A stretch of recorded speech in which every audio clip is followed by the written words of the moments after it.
এখন একটু কঠিন হয়ে দাঁড়াচ্ছে, একটু সংকটজনক হচ্ছে আমাদের অ্যাক্টার্সদের জন্য সারভাইভ করা। কতই বা মানে ওয়েট করবে এবং প্রত্যেকের সংসার চলে, আমাদের যেরকম সারভাইভ করতে হয় এটা রাত্রির থেকে এটা ওপেনিং এবং এখন এটা হয়তো 3 মাস বয়স, মানে আমার বেবি 3 মাস বয়স। এই মুহূর্তে আমরা যেখানে আছি সেটা হলো অভিনেত্রী রিমঝিম গুপ্তর নতুন ঠিকানা, নতুন স্বপ্ন বলা যায়, এবং তাকে তিল তিল করে গড়ে তুলছেন রিমঝিমদি। গড়ে উঠেছেও অনেকটা। ঠিক কোথায় এবং কেন নতুন ঠিকানা বললাম, নতুন গন্তব্য তার জীবনের কেন বললাম, সেটা রিমঝিমদির থেকে একবার শুনে নেবো। রিমঝিমদি, তোমার নতুন ঠিকানায় যে ভাইবস ক্যাফে কিছুটা দেখা যাচ্ছে, তাই তো নতুন ঠিকানায় আমরা আজকে চলে এসেছি। হ্যাঁ, মোটামুটি এখন অনেকেই মানে ভাইবস ক্যাফের প্রচারের মাধ্যমে অনেকেই জেনে গেছে যে আমার নতুন গন্তব্য বা নতুন ঠিকানা কোথায়। তো সেটা আমার পুজোর থেকে, মানে পুজোয় শুরু, জাস্ট মহালয়া থেকে আমাদের, মানে মহালয়া রাত্রির থেকে এটা ওপেনিং এবং এখন এটা হয়তো 3 মাস বয়স, মানে আমার বেবি 3 মাস বয়স।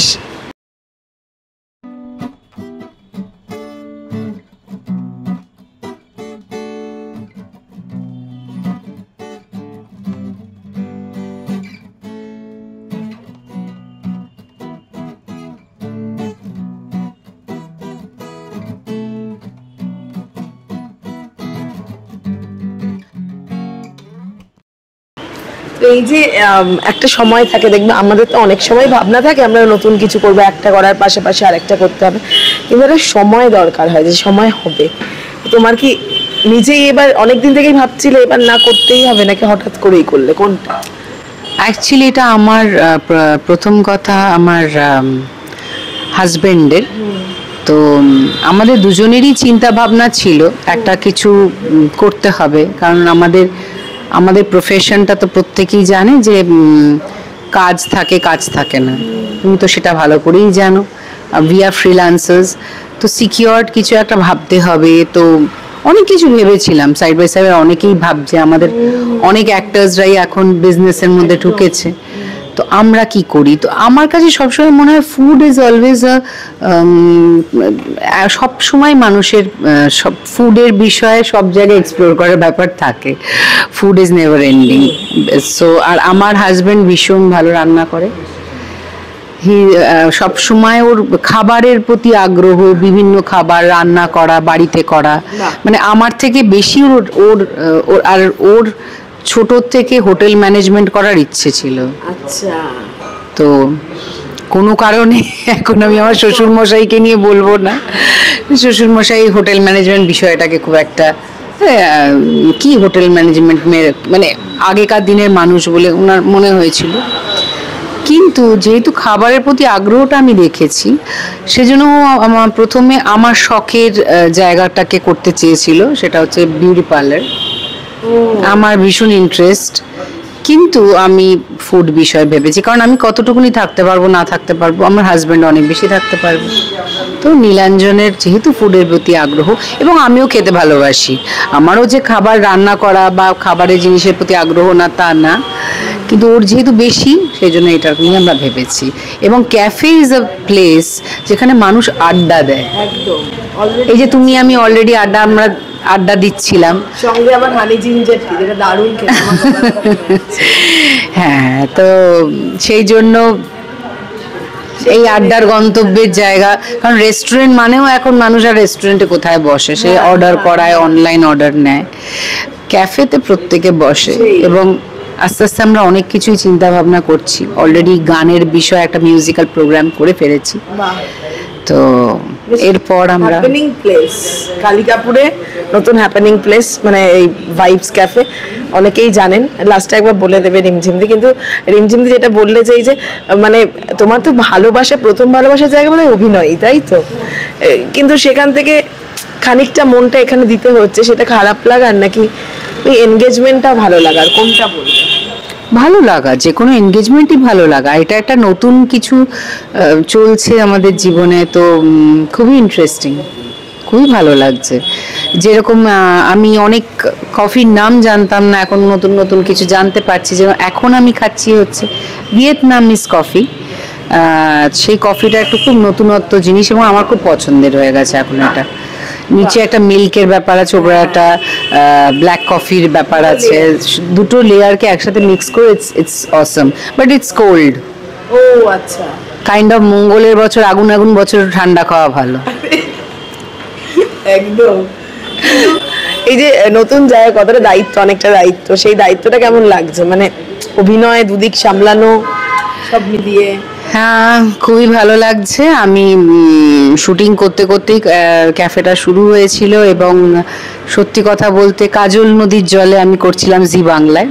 সেখানে আমার ইউনিটের আমার যে কজন মেম্বার আছে, আমাদের অ্যাক্টার্সরা তো আছেই, আমার বন্ধু হয়ে গেছে তারা, এবং আমাদের ডিরেক্টর পর্যন্ত পিৎজা টেস্ট করে ফেলেছে। তো আমরা ওখানে মোটামুটি, যেহেতু বিকেলে শুধু মুড়ি খেতে হতো, তো আর মুড়ি খেতে খেতে বোর হয়ে যাচ্ছিল সবাই, তো এটা ভালো সুযোগ ছিল। ভালো সময় ভাইবস ক্যাফে চলে এসেছে। এটা আমরা মানে খুব খেতাম এবং সবাই বিকেলে বলতো এটা ভালোই হয়েছে, আমাদের একটা খাবারের জায়গা হয়ে গেছে পার্টিকুলারলি। একদম। বিজনেস বিষয়টা তো বেশ কঠিন, সেটা দাদা সামলাচ্ছে না তুমি? মানে যেহেতু একটা অনেক কিছু হিসেব নিকেশের ব্যাপার থাকে আর কি। হ্যাঁ, মানে আমাকেও সামলাতে এখন মানে বুঝি আর কি, বোঝার চেষ্টা করি, কিন্তু সামলায় বিজনেস বিষয়ে এলএমটা তো আমার বরেরই। কারণ ওর সবার না বিজনেসের মাথা আলাদা করে থাকাটা একটা বড় চ্যালেঞ্জের ব্যাপার, সেন্সটা থাকা, তো সেটা ওর মধ্যে মানে আছে। এবং আমি আমি যেরকম ভীষণ সেন্টিমেন্টাল, আমি ইমোশনালি বিজনেস করব, ও বিজনেসম্যান হিসেবে বিজনেস করতে পারে। সো সেটা যেহেতু ওর মধ্যে আছে, সেই জন্য ওই সামলায়। তো মাঝে শরীরটা একটু খারাপ হয়েছে, একটা ছোট্টখাটো মাইনার অ্যাক্সিডেন্ট বলেই দিলাম। ঠাকুরের ইচ্ছায় হি ইজ ওকে, বাট তারপরেও ম্যানেজ করে গেছে। আমাদের কোনোভাবে কোনো ক্রমে আমরা চেষ্টা করেছি ক্যাফের সঙ্গে যেন কোনো রকম হেরফের না হয়। আমার বাবা আছে সঙ্গে, হেল্প করেছে, আমাকে তো ওকেই লুক আফটার করতে হচ্ছিল, তো সব কিছু ঠিকঠাকভাবে ম্যানেজ হয়ে গেছে। নতুন বছর সব ভালো হবেই, কিন্তু একটা কথা, এই যে একদম ওতেই হবে একটা কথা রিমঝিমতে, এই যে তুমি বলছিলে যে অনেকেই ভাবনা চিন্তা করছেন, অনেকে ভাবতে বাধ্য হচ্ছেন একটা দ্বিতীয় পথ, মানে আমায় খোলা রাখতে হবে জীবিকা উপার্জনের জন্য, আমায় সারভাইভ করার জন্য। এটা সকলে প্রথম থেকে ভাবেন না, তো এটা কতটা অ্যালার্মিং কি বলবে? মানে সেটা ইন্ডাস্ট্রি বেশিরভাগ মানুষকে আর আমি দেখছি দিন দিন বাধ্য হয়ে করতে হচ্ছেন, ভাবতে হচ্ছে। হ্যাঁ, বেশ অনেকটা এখন একটু কঠিন হয়ে দাঁড়াচ্ছে, একটু সংকটজনক হচ্ছে আমাদের অ্যাক্টার্সদের জন্য সারভাইভ করা। কতই বা মানে ওয়েট করবে এবং প্রত্যেকের সংসার চলে, আমাদের যেরকম সারভাইভ করতে হয় এটার উপর। তো এইটা এখন খুব মুশকিল হচ্ছে, আমি বুঝতে পারছি না। সামহাও অনেক ভালো ভালো অ্যাক্টর, অনেক ভালো ভালো শিল্পীরা বসে আছে, কাজ করতে পারছে না। তো শিল্পীরা, কলাকুশলীরা প্রত্যেকের কথাই, মানে আমি আমার, যেহেতু আমি শিল্পী, আমি আমার শিল্পীর জায়গা থেকে বললাম, এবং বিভিন্ন মানে কি হচ্ছে সেটা বুঝতে পারছি না। আমার মনে হয় প্রত্যেকের কাজ করাটা দরকার, এবং একটু একই জায়গা থেকে একটু ভেঙে এবার বিভিন্ন রকম মুখ যদি আলাদা আলাদাভাবে দেখানো যায়, সেটাও তো পাবলিক পছন্দ করে। বিভিন্ন চরিত্রে বিভিন্ন মুখ, তাকে নিয়ে এক্সপেরিমেন্ট, সেই জিনিসটা কেন এখনো পর্যন্ত হয়ে উঠছে না বুঝতে পারছি না। তো খুব এই জন্য সবাইকে সাইড বাই সাইড ভাবতে তো হচ্ছে। আর আমাদের একটা ছোট্ট ইন্ডাস্ট্রি, তো সেখানে একটু মানে এক্সপ্যান্ড করাটাও দরকার সবকিছু। এটা প্রত্যেকেই বলছেন। আমি কিন্তু মন খারাপ হয় তোমার এখন, আর বোধহয় এখন সয়ে গেছে, যে ঠিক আছে অভ্যাস হয়ে গেছে, এটা সকলের আমি দেখি। এই রিয়াকশন নিয়ে আমি কিছু বলতে চাই না। আমার মনে হয় মন খারাপটা খুবই ব্যক্তিগত, এবং কারণ মন খারাপকে বুঝিয়ে কোনোদিনও কিছু হয় না। তাই না? এই অর্পিতা, এটা তো তোমার থেকে ভালো কেউ জানে না যে তুমি যখন জীবনের সব থেকে বড় ডিজাস্টার দিয়ে কাটাচ্ছিলে তখন তুমি নিজে কি নাম দিয়েছো ঠিক বলো? অর্পিতা। আম অর্পিতা। তা আম অর্পিতার ভিতরের দুঃখটা কিন্তু আম অর্পিতা বোঝাতে দেয়নি, but she is a fighter, সেটাই প্রমাণ করাটা দরকার। একদম। সো আমারও তাই মনে হয় যে প্রত্যেকটা ফেসকে আমাদের ফাইট করতে হবে। ইমোশন শুধু একজনকে বলা যায়, ঠিক ঠিক তার সঙ্গে শেয়ার করাটাই ভালো। ঠিক ঠিক ঠিক। তো চিন্তা ভাবনা খারাপ লাগা সবটাই আছে, তার সঙ্গে সঙ্গে আমাদেরকে সেটাকে সয়ে নিতে হবে, আমাদেরকে করে নিতে হবে, সেটা নিয়ে চলতে হবে, সেটা নিয়ে চলতে হবে, সেটা নিয়ে চলতে হবে, স্ট্রাগল করে যেতে হবে যেন টাচউড শরীর ঠিক থাকে, সবাই যেন আমরা লড়াই করার মতন শক্তি পাই। That's it. একদম। যাই হোক, ভাইবস ক্যাফেতে আছি এবং আমার আচ্ছা, তোমার গুড vibe ভাইব কেমন লাগছে বলো? বলতে যাচ্ছিলাম, ভীষণ পজিটিভ একটা গুড ভাইব। এবং আমার মনে হয় রিমঝিম দিয়েও সেটা নিয়েই রাখো। আমি প্রথমও যখন তোমায় দেখেছিলাম, আমার দেওয়া নাম ভাইবস, এটা আমার হাজবেন্ডের খুব জেদ ছিল, এটা তুমি নাম দেবে। এবং ও বলেছিল আমি মিউজিক্যাল করব, এই করব, সেই করব। আমার খুব বই রাখারও ইচ্ছে ছিল, হোপফুলি রাখবো, করব কয়েকদিন পরে। কিন্তু যেহেতু মিউজিকটা চেয়েছিল, তো আমি মিউজিক মানে ভাইব্রেশন, এবং তার সঙ্গে সঙ্গে ভাইব মিনস এভরিওয়ান নোজ, যে মানুষের একটা ভাইব থাকে, তারা বুঝতে পারে কোথায় পজিটিভ কোথায় negative. So I love that name. একদমই পজিটিভিটি ভরা পজিটিভ ভাইবস আমি চারিদিকে পাচ্ছি। এবং বিশেষ করে যেখানে রিমঝিম দিয়ে আছে সেখানে থাকতেই হবে, যেখানে অর্পিতাও এসছে আছে। Thank you. শেষ করব, কিন্তু শেষে আগে জানবে এটা কোথায়, যারা জানেন না তাদেরকে তুমি বলে দাও। আগে ফার্স্টে বলে দাও যে কোথায় এক্স্যাক্টলি কিভাবে পাবো। খুব সোজা রাস্তা।